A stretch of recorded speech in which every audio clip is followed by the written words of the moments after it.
पत्रकारांना धमकी दिल्याचा आरोप असलेल्या लोकसभा खासदार संजय पाटील यांच्या विरुद्ध कायदेशीर कारवाई करण्यात यावी अशी मागणी अकोला तालुका ग्रामीण पत्रकार संघ बोरगाव मंजू यांच्या वतीनं बोरगाव मंजू पोलीस ठाण्याचे पोलीस निरीक्षक सुनील वानखडे यांना निवेदनाद्वारे करण्यात आली आहे। या प्रकरणाची सखोल चौकशी करून संबंधितांवर कायद्यानुसार योग्य ती कारवाई करावी, अन्यथा लोकशाही मार्गावर आंदोलन छेडण्यात येईल असा इशारा संघटनेनं दिलाय।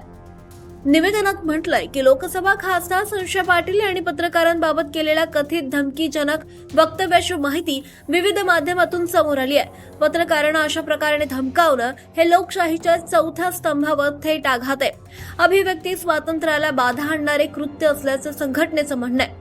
पत्रकार हे समाज आणि प्रशासन यांच्यातील महत्त्वाचा दुवा म्हणून कार्य करतात। शासन, प्रशासन आणि सर्वसामान्य नागरिकांपर्यंत वस्तुनिष्ठ माहिती पोहोचवण्याचं काम पत्रकार करतात। त्यामुळे त्यांना धमक्या देणं, दबाव टाकणं किंवा त्यांच्या कर्तव्यात अडथळा निर्माण करणं हे लोकशाही मूल्यांना बाधा पोहोचवणार असल्याचं निवेदनात नमूद केलंय। या प्रकरणाची निष्पक्ष चौकशी करून संबंधित व्यक्तीविरुद्ध कायद्यानुसार कारवाई करण्यात यावी, तसंच पत्रकारांच्या सुरक्षेसाठी आवश्यक उपाययोजना कराव्यात अशी मागणी ग्रामीण पत्रकार संघानं केली आहे। मागण्यांकडे दुर्लक्ष झाल्यास लोकशाही मार्गाने तीव्र आंदोलन करण्यात येईल असा इशाराही संघटनेनं दिलाय।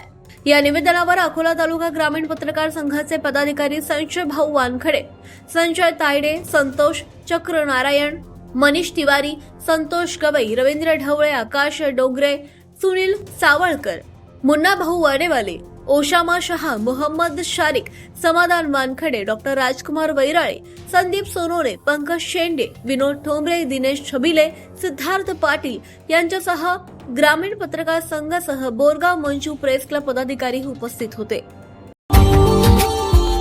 Subscribe now and press the bell icon. Never miss an update.